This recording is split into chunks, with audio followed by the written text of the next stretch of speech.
¿Se logra ver? Sí, doctor. Sí, doctor. Sí, doctor, sí, doctor. Sí. Bien. Pues continuando entonces con la actividad del otro día, vamos a entrar ahora a hablar de la enfermedad como tal. Esperen un segundo, por favor.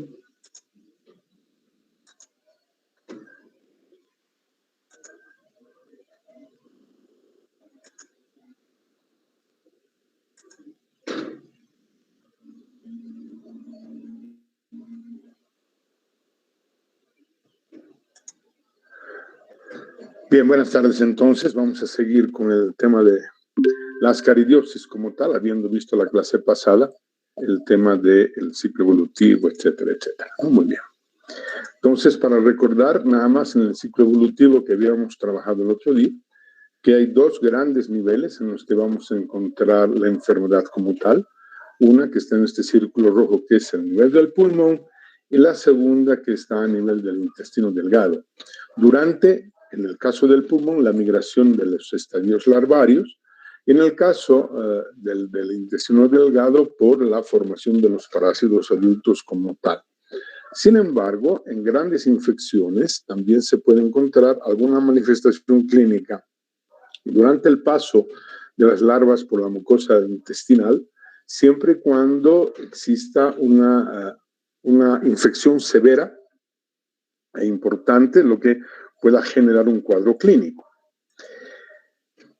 Dentro de estos niveles, por lo tanto, y volviendo en el ciclo mismo como tal, al inicio, cuando las larvas penetran la mucosa del intestino, pues se pueden encontrar ese tipo de lesiones que por la actividad traumática propia de las larvas, por su penetración activa a nivel de la mucosa, que es la forma, y a través de una acción traumática, pueden producir la irritación de los plexos nerviosos de Meissner y Auerbach, lo que llegaría a producir un dolor en fosa ilíaca derecha.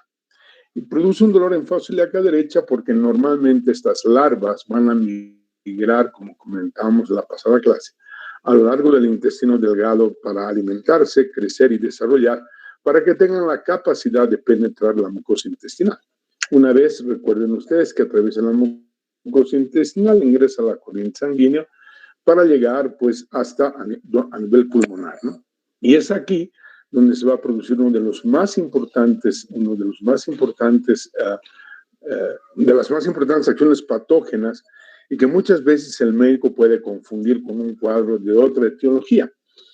La ruptura de la membrana alveolo-capilar, como hemos comentado la clase pasada, por una acción traumática, el hecho de que la larva va dejando la muda anterior, si vale la expresión, lo que nosotros conocemos como la cutícula de la larva, entre comillas, la parte de la piel de la larva, que va dejando a nivel pulmonar, también va a ejercer un efecto tóxico e irritativo a nivel pulmonar. Por lo tanto, en el pulmón, como consecuencia de la migración larvaria a través de la corriente sanguínea, vamos a encontrar el famoso síndrome de Leffler.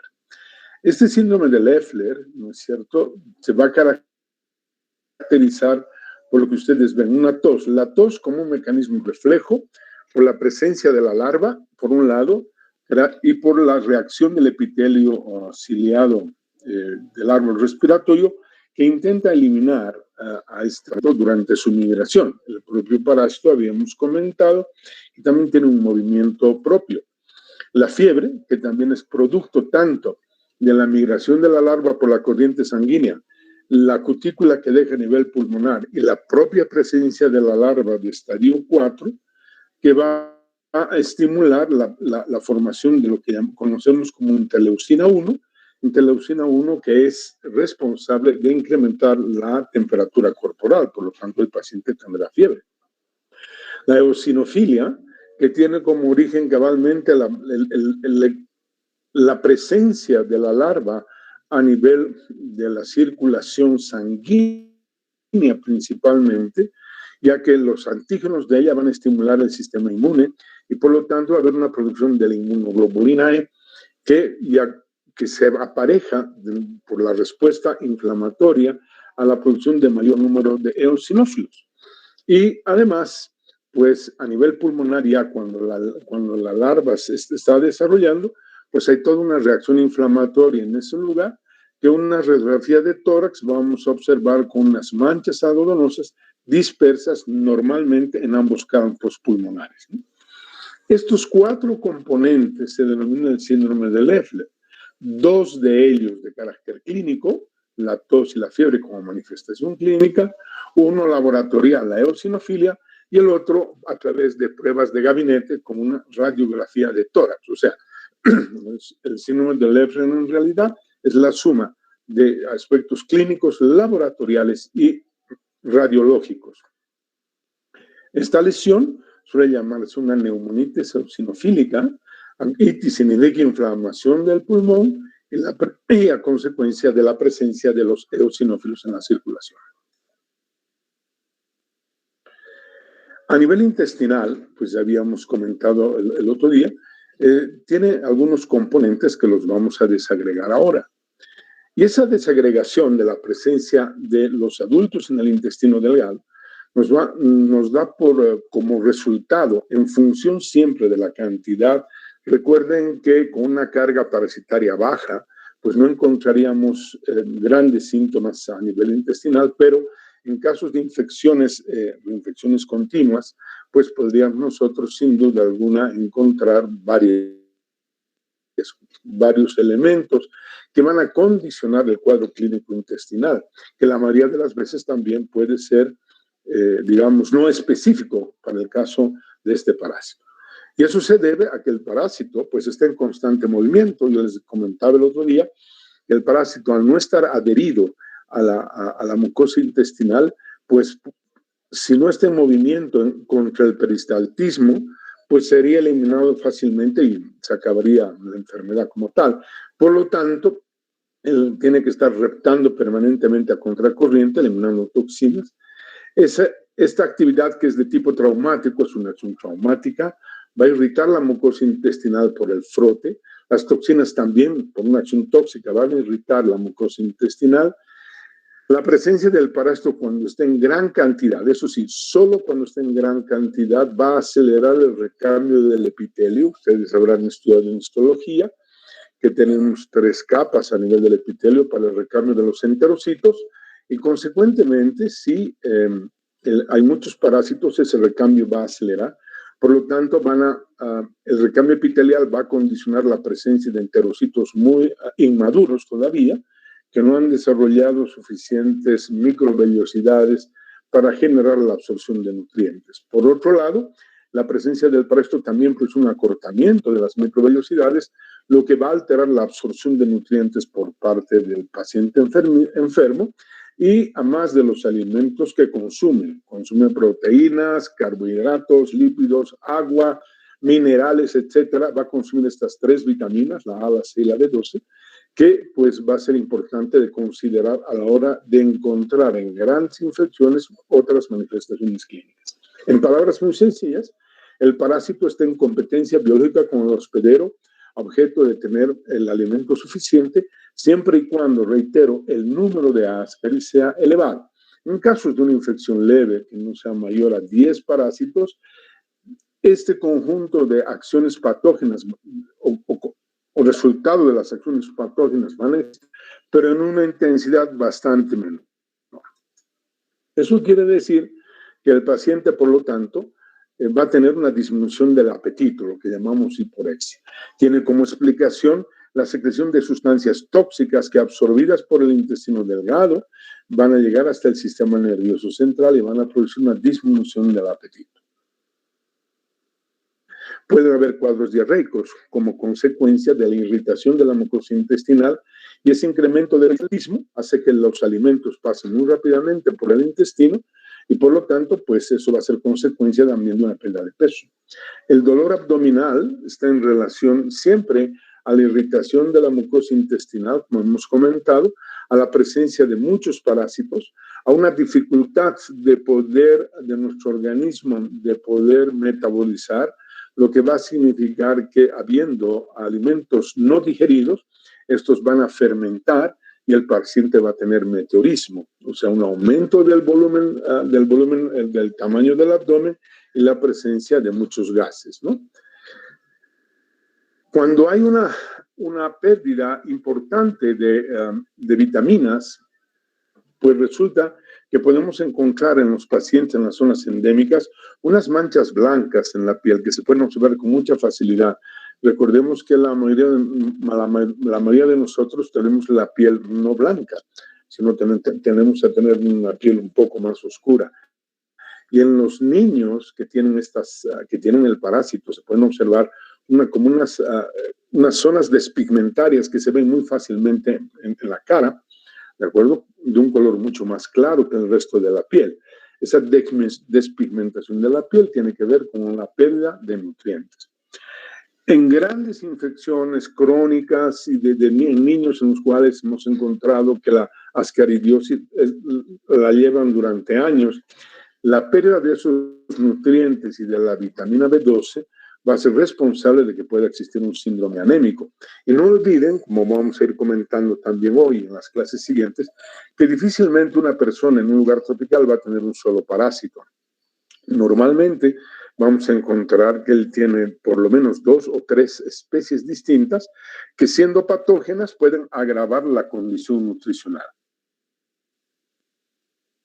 El paciente, además, por la noche tiene el bruxismo, que no es nada más que el golpear los dientes mientras duerme, o sea, los dos maxilares se mueven, y que pues le van a producir un sueño inadecuado, y eso se debe también a la acción tóxica del parásito, ¿no?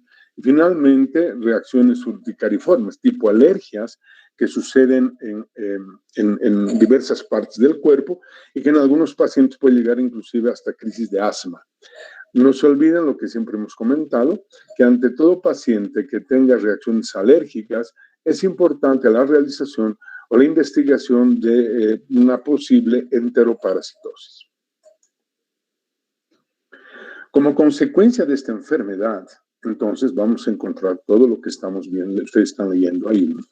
Si bien la anemia no está producida estrictamente por el Ascaris, pero recordemos que las poblaciones donde está este parásito y la enfermedad, la ascaridiosis, son aquellas que tienen un déficit nutricional, es decir, una calidad nutricional inadecuada, donde la ingesta de las dosis suficientes de hierro son muy bajas. Por lo tanto, es muy frecuente en nuestro medio, les puedo anticipar, el hallazgo de anemia, muy, muy frecuente del síndrome anémico en todos los grupos de población.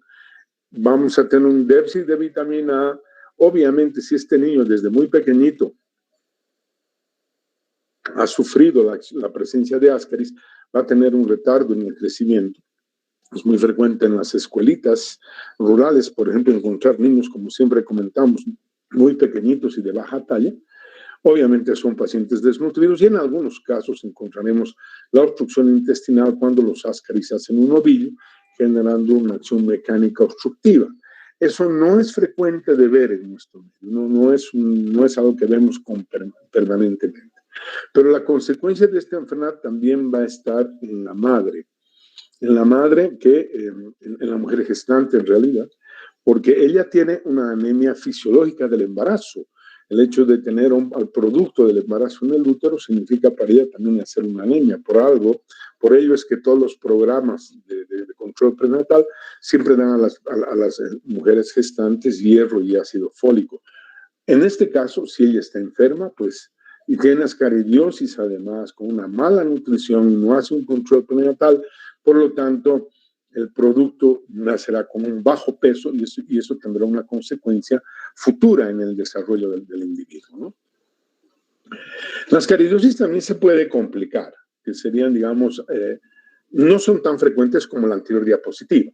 La anterior diapositiva, la consecuencia o las complicaciones de la ascaridiosis son más importantes que esta. Sin embargo, en casos de grandes infecciones, como pueden ver en esta fotografía, en grandes infecciones, se va a producir una acción mecánica obstructiva Es decir, los parásitos se forman ovillos, impidiendo el paso del alimento, generando una dilatación de las asas intestinales, la ruptura de la misma y obviamente un cuadro de una peritonitis que pues, va a ocasionar en muchos casos la muerte, ¿no? Entonces, esa obstrucción mecánica o esa acción mecánica obstructiva puede darse a nivel del intestino. Quiero decirles que esto es posible también que suceda cuando se da tratamiento a la persona y está con una elevada carga parasitaria. Puede introducirse fácilmente al colédoco. Tal vez es la principal, lo que llamamos ascaridiosis errática. Errática se refiere a la presencia de Ascaris en un hábitat no habitual. Entonces, el colédoco es un lugar no habitual, pero algunos Ascaris que tienden a moverse, migrar, pues se encuentran a nivel del duodeno, la presencia del colédoco y se introducen.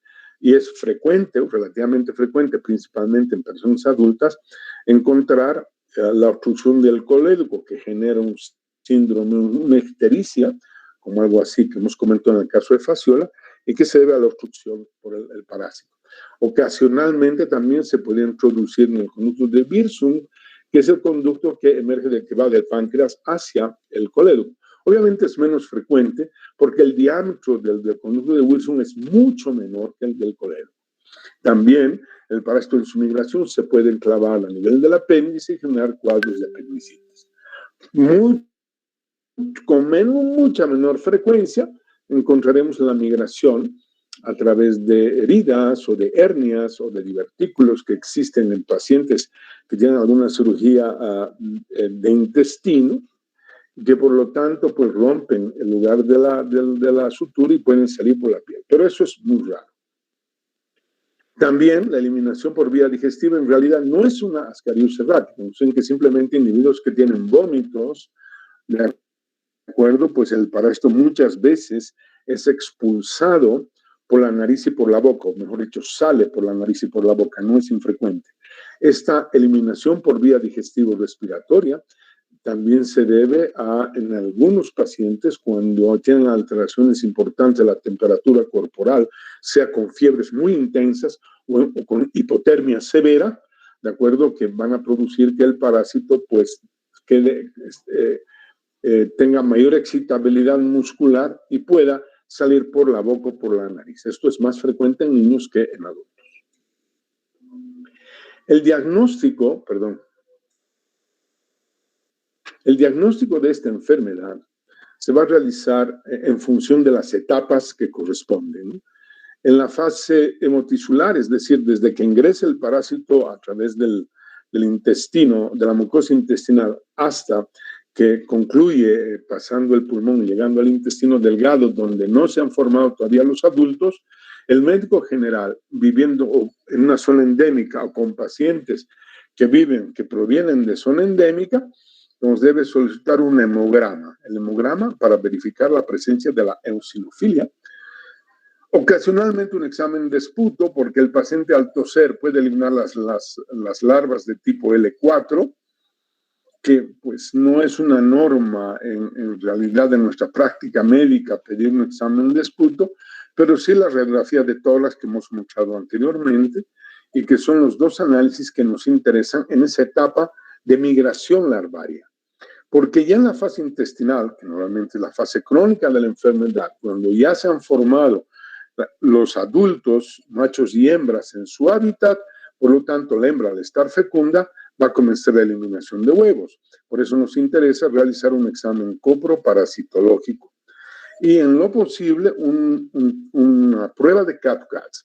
Ambos exámenes, tanto el coproparasitológico, que puede ser seriado, o sea, de varios días o simple, y la prueba de CAP-CATS más o menos son positivas entre el día 30 a 45 después de la infección. Es decir, durante todo este tiempo, entre 30 a 45 días, está sucediendo el ciclo de luz. ¿De acuerdo? O sea, el ingreso del L3, la maduración en el intestino delgado, la penetración por la mucosa intestinal, etcétera, etcétera.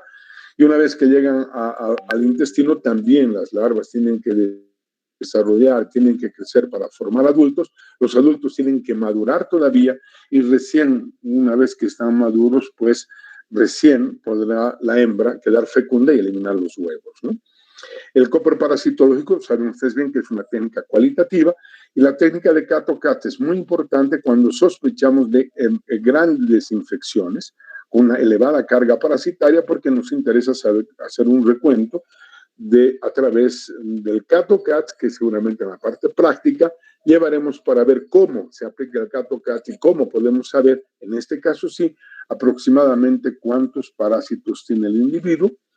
El hemograma nos ayuda en esta fase ya no tanto para ver la eosinofilia, sino fundamentalmente para ver el síndrome anémico, es decir, una disminución de la hemoglobina, reitero, en infecciones severas en niños desnutridos, y el proteinograma también, en la medida que la desnutrición en los niños puede marcar un carácter muy importante en cuanto a su evolución.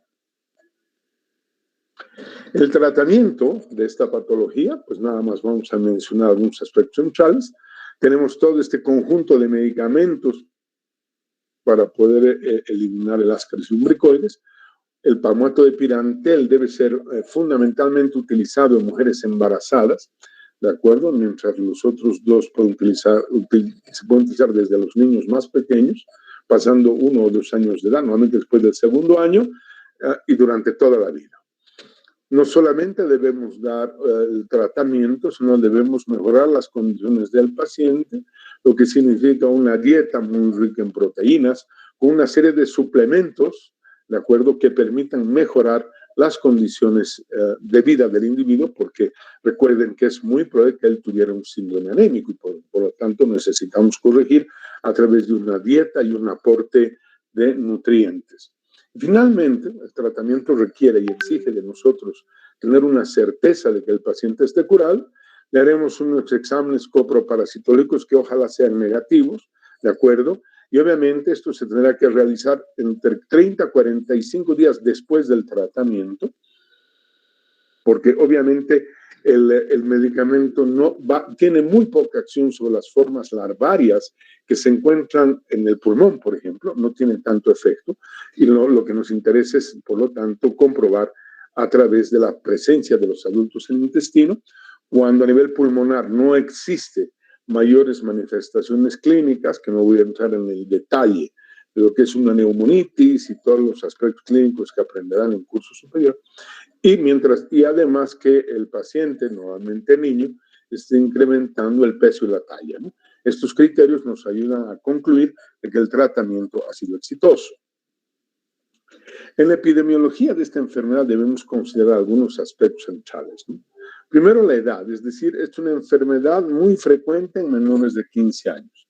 Eso tiene que ver con el desarrollo inmune, si bien no hacemos ninguna prueba indirecta, pero sí sabemos que se han producido inmunoglobulinas del tipo 4 que ayudan a controlar la presencia y la evolución de las larvas 3 y de las larvas 3 en su migración y de las larvas 4 a nivel pulmonar. Segundo, el hecho de vivir en zona crónica, lo que va a significar pues infecciones constantes, lo que va a condicionar un poliparasitismo, es decir, la presencia de muchos Ascaris lumbricoides. Esto le vamos a sumar que no solamente el paciente se va a infectar con Ascaris, sino va a tener otras probabilidades de infección y obviamente interesa fundamentalmente la localización en el intestino delgado. Estos factores tienen que ver, por ejemplo, con este trabajo que se presentó hace años, en el cual se mide el número de huevos, que viene a ser, viendo aquí el número de huevos, y la edad en que más frecuentemente se ha encontrado el parásito. Y fíjense ustedes que será entre los primeros años de vida, hasta pasando los 10, antes de los 20 años, donde tenemos el mayor número de individuos infectados, ¿no? Eso está condicionando, por lo tanto, una situación futura del paciente enfermo que puede llevar, como les decía, consecuencias severas. Y aquí estamos viendo en términos de los geohelmintos, es decir, la importancia que tienen en términos de ser parásitos que necesitan su desarrollo en la tierra, que en nuestro país la zona, tenemos unas prevalencias muy altas, en lo que significa prácticamente la zona tropical y gran parte del norte de La Paz y el norte de La Paz junto con parte de lo que es Cochabamba, parte de lo que es Santa Cruz y algunos valles de Chuquisaca, donde sin duda alguna tenemos prevalencia muy alta de estas enfermedades ocasionadas por geohelmintos, fundamentalmente ancilostoma duodenale. En varios trabajos que hemos ido desarrollando a lo largo de muchos años, pues nos hemos encontrado que en menores de 15 años, estrictamente en el altiplano norte de La Paz, en la zona donde había fasciola, ¿no es cierto?, nos hemos encontrado que Ascaris lumbricoides es el primer nemátodo de interés, Hypnolepis nana es el primer céstodo de interés, y Ascaris es el primer nemátodo de interés. Por lo tanto, no podemos hablar que Ascaris es un parásito tropical, como se puede leer en la literatura, sino que Ascaris se está adaptando, vaya uno a saber desde cuántos, hace cientos de años, para vivir en climas menos calurosos, en climas más templados, donde el Ascaris pueda desarrollar, que es lo que nosotros hemos encontrado en estos trabajos. Obviamente, también aquí tiene que ver que muchas familias del altiplano tienen sus terrenos en los yungas y por lo tanto van a trabajar a los yungas durante épocas del año y llevan con ellos toda la familia. Y van a trabajar hacia la zona rural donde no tienen agua potable, no tienen alcantarillado, donde los niños por lo tanto tienen un altísimo riesgo de adquirir la infección. Entonces vean ustedes que hay muchas especies de helmintos que afectan a nuestras poblaciones.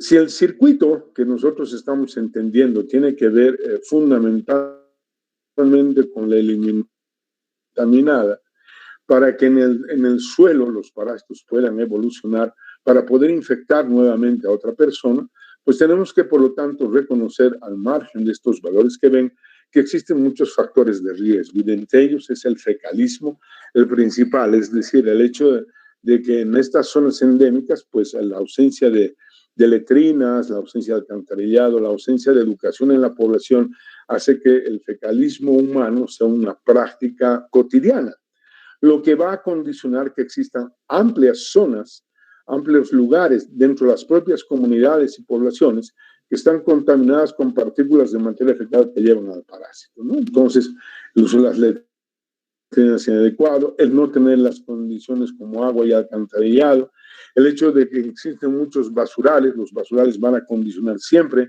la presencia de moscas, la presencia de putrefacción.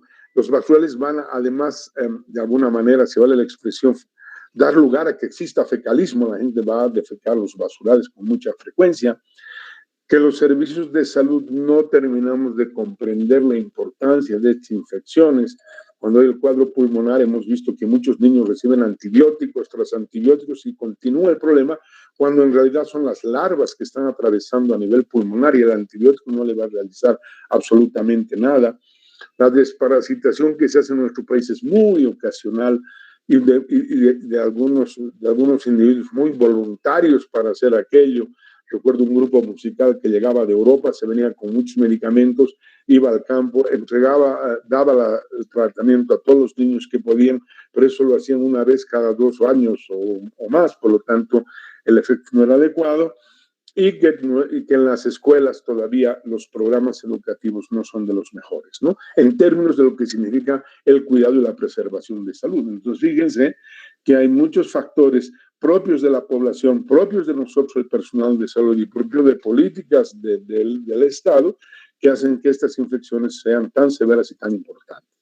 Entonces, cuando estamos hablando de control, y mejor dicho, de profilaxis de la enfermedad, tenemos que entender que todo está en relación a los productos que están en el suelo, que se contaminan con la tierra. Por favor, esto es clave de comprender.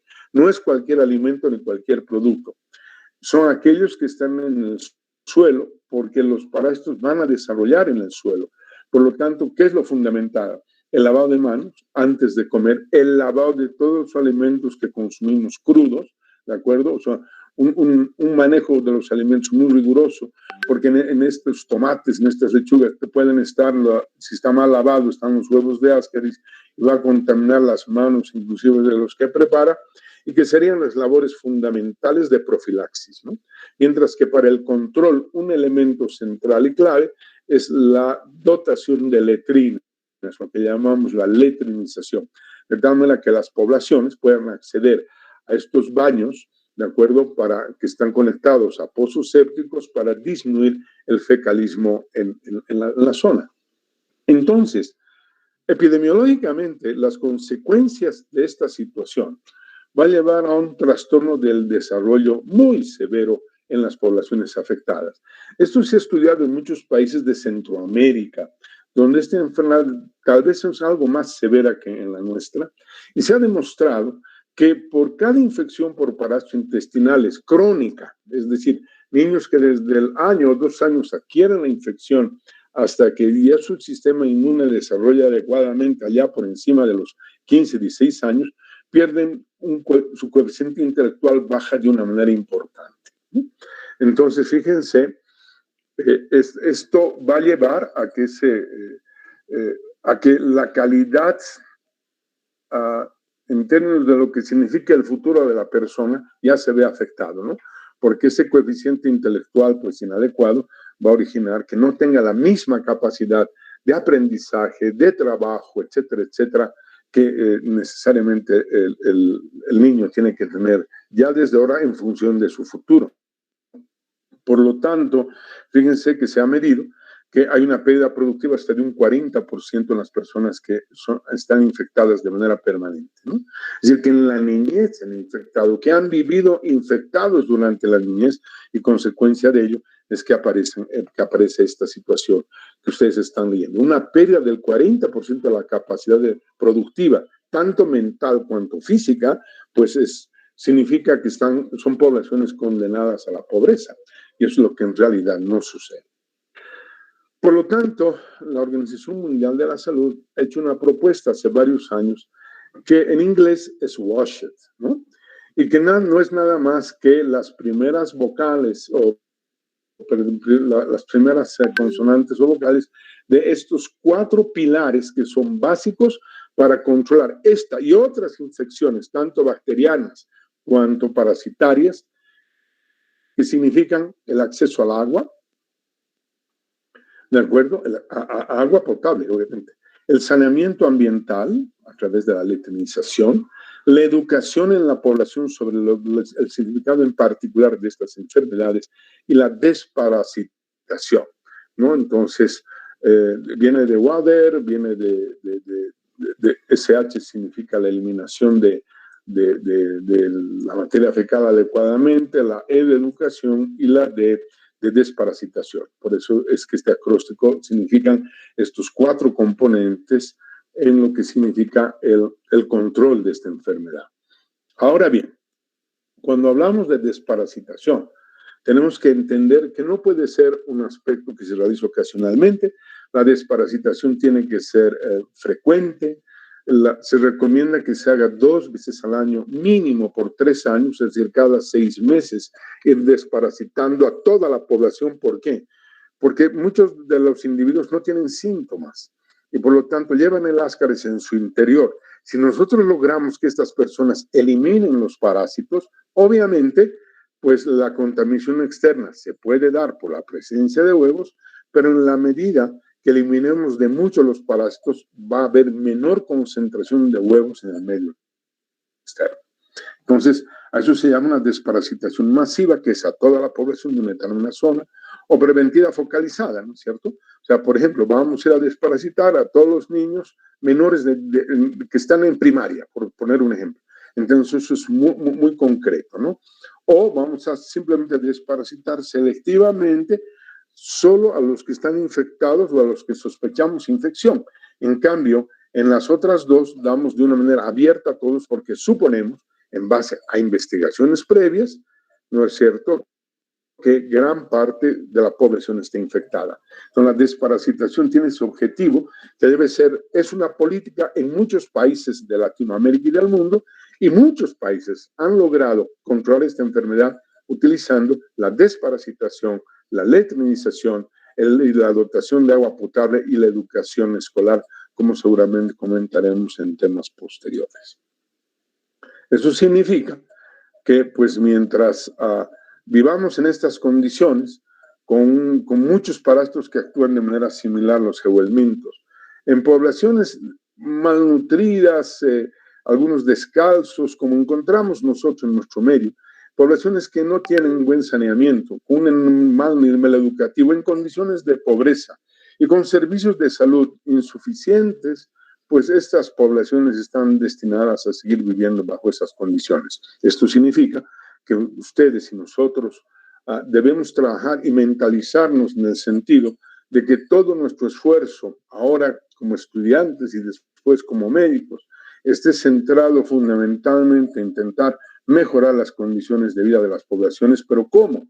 Nosotros siendo buenos médicos, actuando de manera adecuada, diagnosticando a tiempo y tratando a tiempo, porque posiblemente los otros componentes no los vamos a resolver, pero por lo menos que estas poblaciones sepan que los médicos con los que los atienden saben de la enfermedad, conocen y pueden ayudar a que no se infecten repetidamente. Muy bien, con eso pues vamos a terminar esta primera parte, que es la que está en relación a Ascaris lumbricoides, e inmediatamente después vamos a entrar a ver el tema de ancilostoma duodenal, que tiene mucho que ver con lo que hemos estado nosotros comentando hasta este momento. Permítame, por favor, ver si ya tengo la presentación. Esta presentación, ya les digo, va a ser por en cuanto una primera parte hoy, y la misma la vamos a concluir el día jueves. Estos temas los vamos a desarrollar con mucha mayor precisión durante las prácticas que vamos a cumplir desde la siguiente semana. Ok. Vamos a hablar un poco de los ancilostómidos. Tenemos el tiempo suficiente para ello. Los ancilostómidos son un grupo de parásitos muy importantes. Estos sí, fundamentalmente en zonas tropicales y subtropicales. Es decir, la cantidad de individuos que hemos encontrado con ancilostomosis, pues vamos a ver luego, es una enfermedad que en el mundo es una patología casi estrictamente tropical. Recordemos que Bolivia es un país básicamente amazónico, no somos un país altiplánico. El 60-65% del territorio boliviano está en la cuenca del Amazonas. Somos un país amazónico. Obviamente que por condiciones de desarrollo regional fue el altiplano el que desarrolló más, y por eso nos dicen el país del altiplano, cuando en realidad somos un país amazónico. Bien, la ancilostomosis y el síndrome anémico están muy relacionados en términos de la afectación, otra vez, a poblaciones de niños, ¿no? Esta enfermedad, que fue descrita en lugares donde había mineros de carbón, en Italia, se debía a que esta gente trabajaba descalza, ¿no? Y todos terminaban con anemia. Cuando se investigan, se encuentra que eran este tipo de poblaciones. Investigaciones a lo largo de decenas de años han mostrado que la pobreza es una condición fundamental para la enfermedad. Otra vez, el saneamiento ambiental que andamos comentando desde el primer día, la falta de servicios de alcantarillado, de pozos sépticos, el hecho de no tener agua potable, el hecho de que no estamos educados para cuidar la salud, ha condicionado para que exista esta enfermedad, y junto con ella, casi siempre con ella, el síndrome anémico, ¿no? Entonces, pues resulta que se han estudiado muchas especies que hay en el mundo. Hay especies, están viendo, de acuerdo, las especies más importantes. En nuestro continente tenemos Necator americanus y Ancylostoma duodenale como especies estrictamente humanas. Ancylostoma caninum, como su nombre lo dice, pues vamos a encontrar en animales.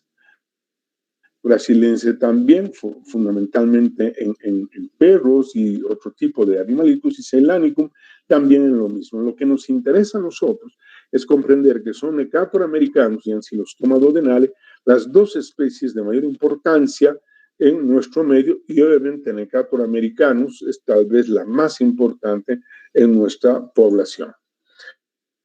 Cuando vemos la distribución de los hookworm, o sea, esta palabra significa ancilostómidos, vamos a ver que nosotros estamos en el rango de una elevada prevalencia que oscila entre el 10 al 30%, ¿no? Aunque en realidad hemos encontrado zonas donde la prevalencia está por encima del 50%, muy similar a países del África. Y como otra vez vamos a ver, son enfermedades de la pobreza. Los países ricos y desarrollados, que está aquí en blanco, caso de Australia, gran parte, casi toda Europa, gran parte del Asia y el norte de nuestro continente, no tienen esta enfermedad. Nosotros sí la tenemos que padecer, es decir, los países pobres, otra vez en los cuales estas enfermedades son frecuentes. Ya había comentado en una clase anterior, como en el Alto Beni, ¿de acuerdo? Estoy aquí marcando, el principal parásito que hemos encontrado en poblaciones escolares es Ancylostoma, junto con Ascaris lumbricoides, ¿no? O sea, estos dos van a ser importantes, y también veremos el caso de Trichuris trichiura y de Strongyloides stercoralis. Ancylostoma duodenale, Ascaris lumbricoides, Trichuris trichiura y Strongyloides son los geohelmintos, porque durante sus etapas de evolución requieren estar en el suelo y en la tierra. Estos parásitos, pues, son muy interesantes. Luego describiré el ciclo evolutivo en detalle. Existen muchos millones de personas infectadas y en Bolivia nosotros calculamos que la infección todavía se va a acrecentar por la gran migración que existe hacia las zonas orientales del país y por lo tanto mucha gente está yendo a vivir allá. El cálculo es que aproximadamente entre 40 a 70 familias migran por día fundamentalmente a Santa Cruz y evidentemente pues no migran en las mejores condiciones.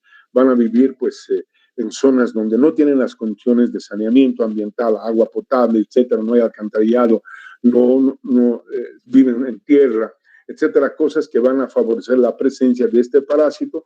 Esta microfotografía corresponde a Ancylostoma duodenale. Se calcula que esta enfermedad ocasiona 22 millones de años de vida perdidos por discapacidad, es decir, un individuo enfermo pues tiene muchos días, semanas o meses de enfermedad.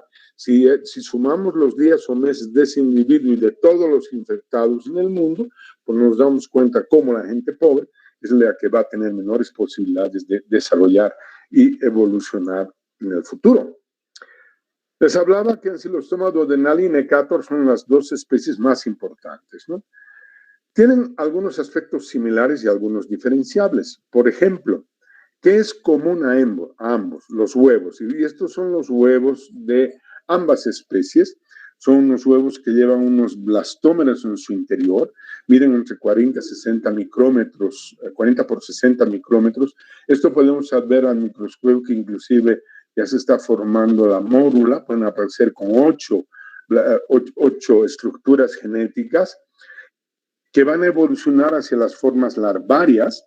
Este parásito también va a cumplir los 5 estadios larvarios, los primeros en relación a las larvas que habíamos comentado de tipo rhabditoide, que son las etapas de larva 1 y larva 2, y las etapas de larva 3, larva 4 y larva 5, que son las fases de larvas filariformes. Estas pueden llegar a tener hasta medio milímetro de tamaño, por lo tanto pueden ser fácilmente observables. Estas larvas del tipo 5 van a dar origen a los adultos.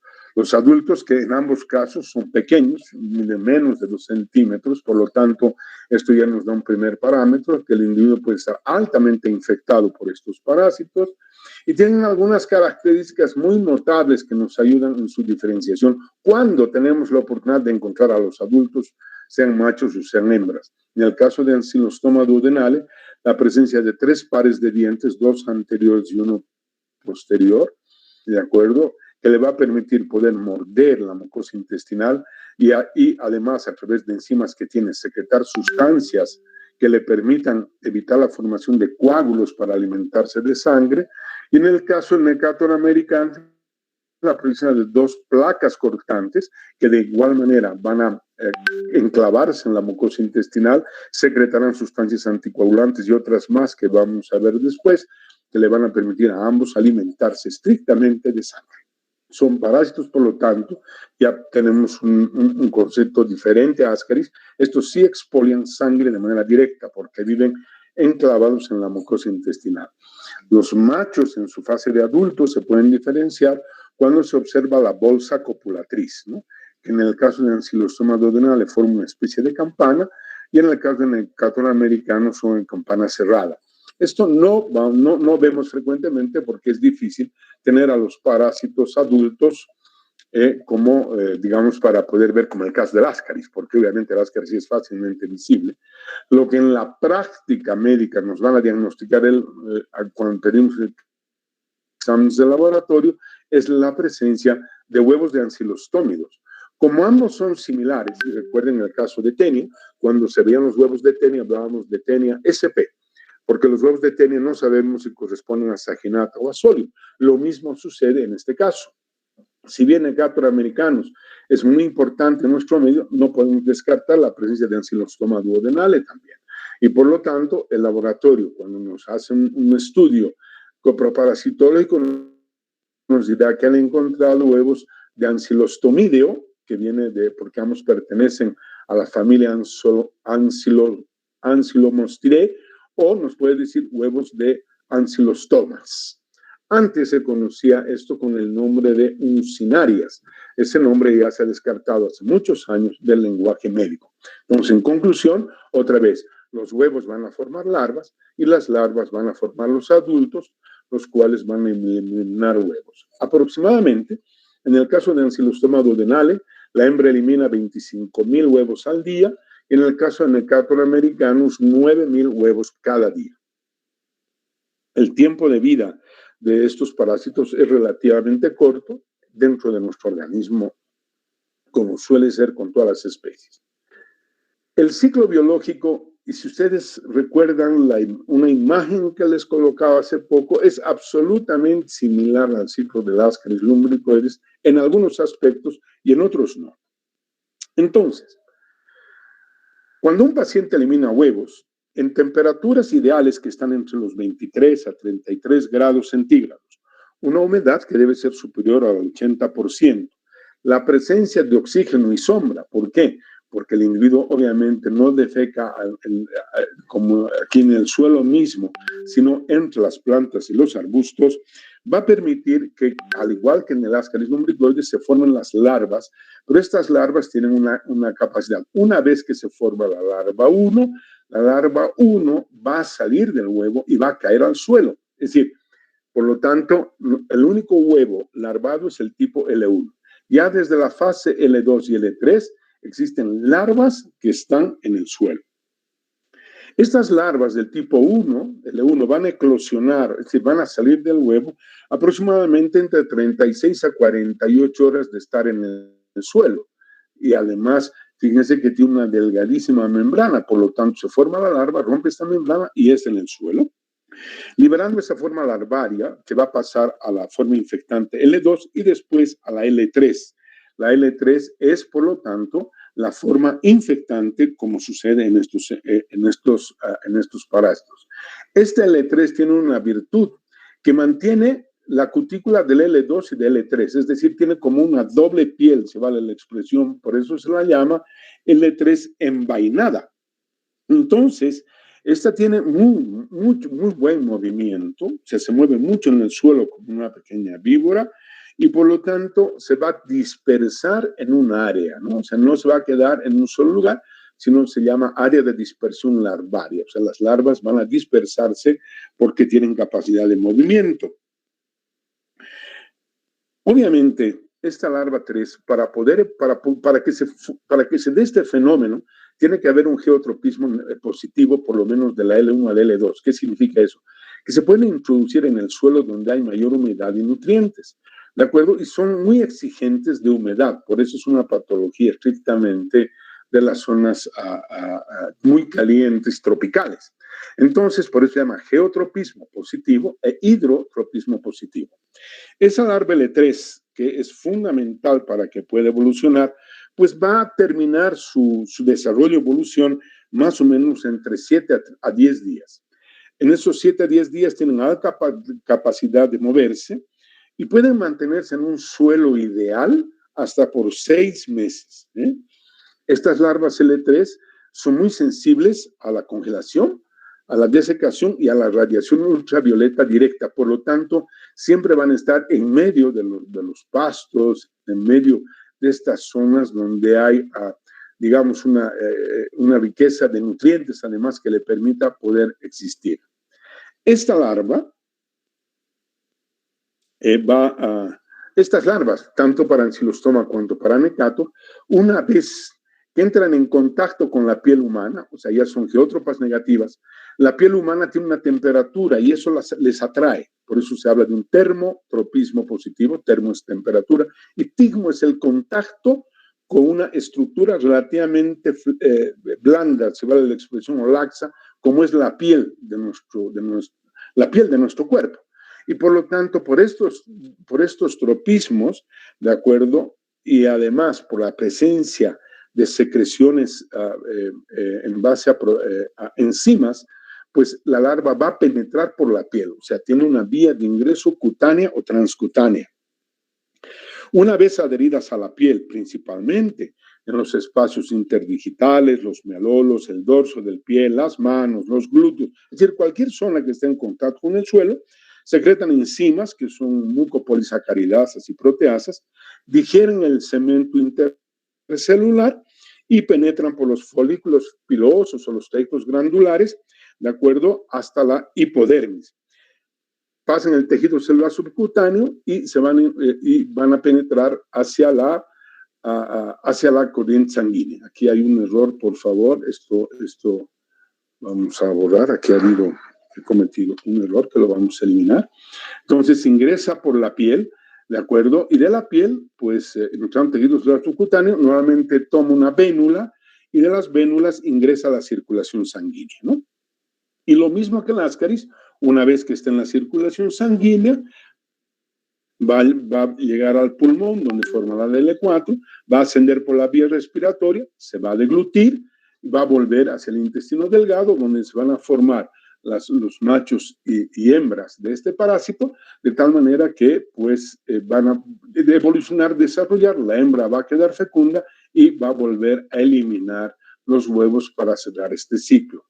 Ocasionalmente, Ancylostoma duodenale, que puede contaminar a las manos, puede contaminar alimentos, puede contaminar el agua, muy poco frecuente, y sí, Ancylostoma duodenale puede ingresar por vía oral. Si ingresa por vía oral Ancylostoma duodenale, lo que va a suceder es que Ancylostoma duodenale penetra por la mucosa intestinal solo cuando ingresa por vía oral y también desarrolla el famoso ciclo de luz. Es decir, el ingreso por la piel o el ingreso a través de la vía oral va a significar la existencia del ciclo de luz. Reitero, esto solamente para Ancylostoma duodenale. El ciclo completo de los parásitos del Ancylostoma duodenale, cuando ingresa por la piel, de acuerdo, más o menos se cumple entre 4 a 5 semanas. Y para el Necatur americanus, todo el ciclo Necatur americanus tiene ingreso estrictamente por vía cutánea entre 7 a 8 semanas. O sea, todo este ciclo demora ese tiempo. ¿Por qué es importante considerar aquello? Cabalmente para pensar que los parásitos adultos son los que van a eliminar huevos. Por lo tanto, después de ese tiempo, reitero, 4 a 5 semanas para Ancylostoma duodenale y 7 a 8 semanas para el Necatur americanus, van a ser los tiempos necesarios para que puedan formar las fases adultas. Los parásitos adultos, más o menos aproximadamente a nivel del intestino delgado, viven entre 9 a 12 meses. Para el caso de Ancylostoma, tiene un tiempo de vida más corto, mientras que para el Necatur americano se calcula que podría vivir inclusive hasta 24 meses, y algún estudio ha mostrado que pudiera vivir hasta durante 5 años. Sin embargo, lo frecuente es que alrededor de un año estos parásitos vivan. Y obviamente, al tener niños que están descalzos, que están en estas condiciones, se garantiza que el parásito pueda mantener su especie, desarrollarse en los humanos y de esa manera pueda suceder ese fenómeno. Debo además mencionar un detalle último para terminar esta clase, que Ancylostoma duodenale, cuando está en la circulación sistémica, es decir, cuando sea que ingresado por la mucosa intestinal o por vía cutánea, es capaz de mantener mantenerse en las fibras musculares esqueléticas y por la sangre se queda en la musculatura esquelética y desarrolla una hipobiosis, es decir, es una larva, si vale la expresión, dormida, que disminuye de una manera importante su metabolismo y que parece que está en relación con determinados ritmos circadianos y hormonales de nosotros, para que cuando comienza la época del verano, la época cálida, otra vez esas larvas que se han quedado en los tejidos vuelven a salir de los tejidos a la sangre para retomar el ciclo y continuar su maduración. Esta capacidad hipobiótica es importante porque pues eso ha demostrado que muchos individuos que dejan una zona tropical y que vuelven a una zona fría, como volver de la Alto Beni a La Paz, por ejemplo, después de muchos meses siguen teniendo la infección y cuando se examina siguen eliminando huevos de ancilostómidos. Bueno, ¿y por qué? Si él ya no está en una zona endémica. Cabalmente la explicación está en relación a la hipobiosis. Por lo tanto, para concluir esta parte, recuerden que el ciclo biológico es muy similar a las caries, que la penetración por la mucosa intestinal es estrictamente por la vía oral y que la larva 3 infectante pues va a pasar directamente de la piel hacia la circulación sanguínea, que viene a ser la forma más frecuente del ciclo evolutivo de este parásito. Siendo las 6 en punto de la tarde y en respeto al horario, pues doy por concluida la clase de hoy, la misma que continuará el día jueves. Muchas gracias.